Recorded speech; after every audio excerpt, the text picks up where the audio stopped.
الرجيم أما بعد فأعوذ بالله من الشيطان الرجيم بسم الله الرحمن الرحيم ذلك بأن الله هو الحق وأن ما يدعون من دونه هو الباطل وأن الله هو العلي الكبير ألم تر أن الله أنزل من السماء ماء فتصبح الأرض مخضرة إن الله لطيف خبير له ما في السماوات وما في الأرض وإن الله لهو الغني الحميد ألم تر أن الله سخر لكم ما في الأرض والفلك تجري في البحر بأمره ويمسك السماء أن تقع على الأرض إلا بإذنه إن الله بالناس لرؤوف رحيم۔ سورۃ الحج کا درس چل رہا ہے۔ اسی سورت کی آیت نمبر 62 سے لے کر 65 تک تلاوت کی گئی۔ گزشتہ آیتوں کے اندر اللہ رب العزت نے فرمایا کہ جس نے جتنا جس کے اوپر ظلم کیا چاہیے کہ اسی کے مطابق بدلہ لے، اس سے زیادہ نہ لے۔ اگر کسی نے اس سے زیادہ لیا تو پھر ظالم کی طرف سے مزید زیادتی کی گئی تو ضرور بضرور اللہ رب العزت ایسے لوگوں کی مدد فرمائیں گے۔ اور پھر اللہ رب العزت نے اپنی قدرت کی دلیلیں بیان فرمائی کہ اللہ تو وہ ہے جس نے رات کو دن میں داخل کیا، دن کو رات میں داخل کیا، اور سب کچھ اللہ رب العزت کے علم میں ہے۔ اللہ رب العزت سے کوئی چیز مخفی نہیں ہے۔ اور یہی بات ہے کہ بے شک اللہ رب العزت وہی سچے ہیں اور اس کے سوا کوئی سچا نہیں، اور بے شک چاہیے کہ جو لوگ اس کے علاوہ دوسروں کو پکارتے ہیں، اللہ کو چھوڑ کر دوسروں کو اپنا معبود سمجھتے ہیں، یہ سب کچھ باطل ہے۔ صرف اللہ رب العزت ہی پکارنے کے لائق ہے، اسی کی عبادت کی جائے اور کسی کی بھی عبادت نہ کی جائے۔ بے شک اللہ رب العزت وہی بلند و بالا ہیں اور بڑے ہیں۔ آگے اللہ رب العزت نے فرمایا کہ انسان کو اللہ رب العزت نے عقل بھی دی ہے، آنکھیں بھی دی ہے، دل بھی دیا ہے، تو انسان کو سوچنا چاہیے، دیکھنا چاہیے کہ بے شک اللہ رب العزت ہی وہ ہے جو جس نے آسمان سے پانی کو برسایا۔ آسمان سے پانی اتارنا اللہ رب العزت کے اختیار میں ہے۔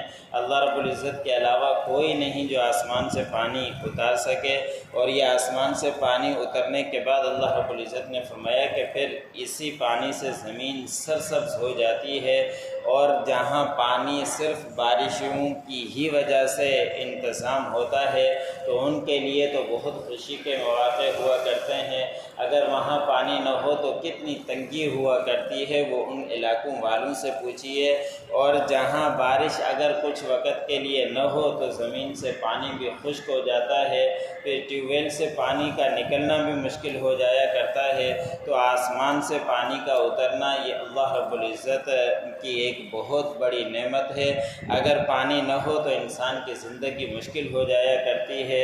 انسان کی زندگی ہی اللہ رب العزت نے پانی پر رکھی، اور یہ سارا کا سارا انتظام اللہ رب العزت آسمان کے پانی سے ہی کیا کرتے ہیں۔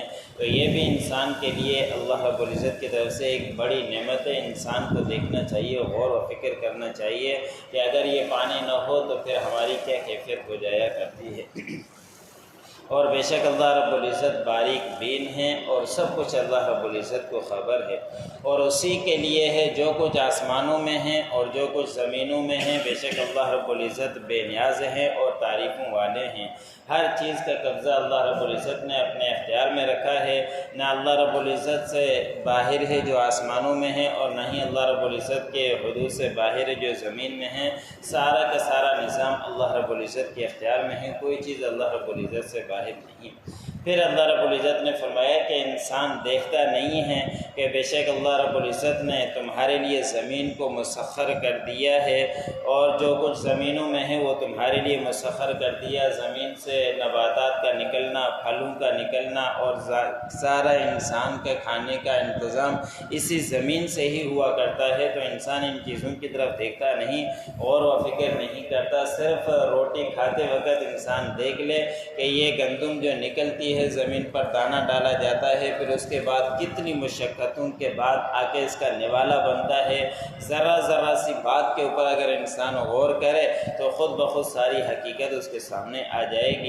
لیکن یہی بات ہے کہ اللہ رب العزت نے بار بار یہی فرمایا کہ انسان کو دیکھنا چاہیے، دل کے ساتھ دیکھ کے سوچے، غور و فکر کرے، لیکن ان کی طرف انسان جاتا ہی نہیں، جیسے زندگی گزر رہی ہے تو گزار رہا ہوتا ہے۔ تو اللہ رب العزت نے فرمایا کہ زمین کی طرف دیکھو، اور ایسے ہی کشتیوں کی طرف دیکھو جو زمین سمندر کے اوپر چلتی ہے، وہ اللہ کے حکم سے، جب اللہ کا حکم ہو چلتی رہتی ہے، جب اللہ کا حکم ختم ہو جائے تو پھر وہ چلنے سے رک جاتی ہے۔ پہلے دور کے اندر یہ کشتیاں ہوا کے مطابق چلا کرتی تھی، جہاں ہوا جس طرف چل رہی ہے اسی وقت کشتیاں چل رہی ہوا کرتی تھی، جیسے ہی ہوا رک جاتی تو پھر کشتی بھی رک جاتی۔ تو فرمایا کہ اللہ کے حکم سے ہی چلتی ہے، جب اللہ کا حکم آتا ہے تو چلتی رہتی ہے، جب اللہ کا حکم رک جائے تو پھر کشتیاں بھی رک جاتی ہے، اور یہ انسان کے لیے پھر بڑا ہی مشقت والا معاملہ بن جاتا ہے۔ ایسے ہی زمین کے اوپر چرند پرند اور جانور سارے کے سارے اللہ رب العزت نے اسی انسان کے لیے بنا دیے ہیں۔ انسان کتنا کمزور ہے، لیکن اس کے باوجود بھی ہر چیز اللہ رب العزت نے اس کے تابع کر دی۔ گھوڑا کتنا طاقتور ہے، لیکن انسان کے تابع کر دیا۔ بڑے سے بڑا جانور لے لیجئے، وہ بھی اللہ رب العزت نے انسان کے تابع کر دیا۔ تو ہر چیز جب انسان کے تابع کر دی تو انسان کو ان چیزوں کی طرف غور و فکر کرتے ہوئے زندگی گزارنی چاہیے۔ ایسے ہی اللہ رب العزت نے فرمایا کہ آسمان کو ہم نے روک کر رکھا ہے، اگر یہ آسمان گر جائے تو پھر انسان کی کیا کیفیت ہو جائے۔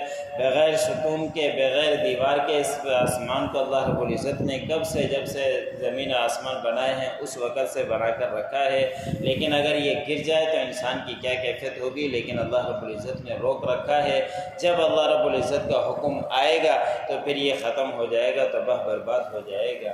اور انسان کے اوپر تکلیفیں آتی ہیں، کبھی مصیبت آ جاتی ہے، کچھ پانی کی قلت کی، کبھی صنعت کی، کبھی اور کسی معاملے کی، تو مفسرین نے لکھا ہے کہ یہ سارا کا سارا انسان کا اپنی کوتاہیوں غلطیوں کی وجہ سے ہوا کرتا ہے۔ اگر انسان اپنی غلطیوں سے دیکھے، گناہوں کو دیکھے اور گناہوں کو کرنا چھوڑ دے تو یہ ساری نعمتیں واپس پلٹ سکتی ہے۔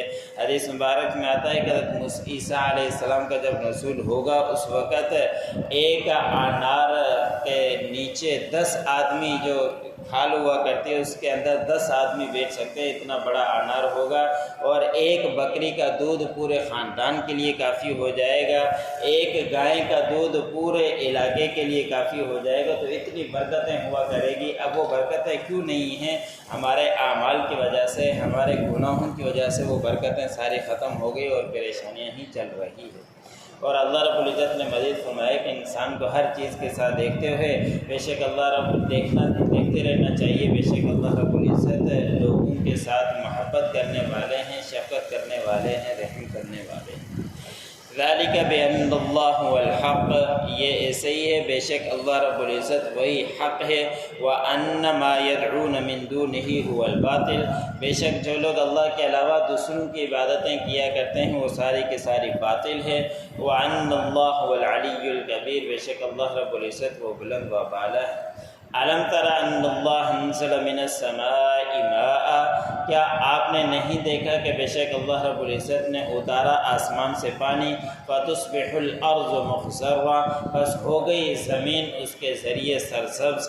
إِنَّ اللَّهَ لَطِيفٌ خَبِيرٌ، بے شک اللہ رب العزت باریک بین ہے اور باخبر ہے۔ لَهُ مَا فِي السَّمَاوَاتِ وَمَا فِي الْأَرْضِ، اسی کے لیے ہے جو کچھ آسمانوں میں ہے اور جو کچھ زمین میں۔ وَإِنَّ اللَّهَ لَهُوَ الْغَنِيُّ الْحَمِيدُ، بے شک اللہ رب العزت بے نیاز ہیں اور تعریفوں والے ہیں۔ أَلَمْ تَرَ أَنَّ اللَّهَ سَخَّرَ لَكُم مَّا فِي الْأَرْضِ، کیا آپ نے نہیں دیکھا کہ بے شک اللہ رب العزت نے مسخر کر لیا تمہارے لیے جو کچھ زمین میں ہے۔ وَالْفُلْكَ تَجْرِي فِي الْبَحْرِ بِأَمْرِهِ، اور کشتیوں کو بھی جو سمندر میں چلتی ہیں اللہ کے حکم سے وہ بھی تمہارے تابع کر دی۔ وَيُمْسِكُ السَّمَاءَ أَن تَقَعَ عَلَى الْأَرْضِ إِلَّا بِإِذْنِهِ، اور دیکھتے نہیں آپ لوگ کہ آسمان کو اللہ رب العزت نے روک کر رکھا ہے کہ وہ زمین پر گرے مگر اللہ رب العزت کے حکم سے۔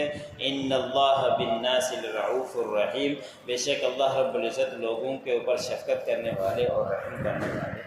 جو پڑھا سنا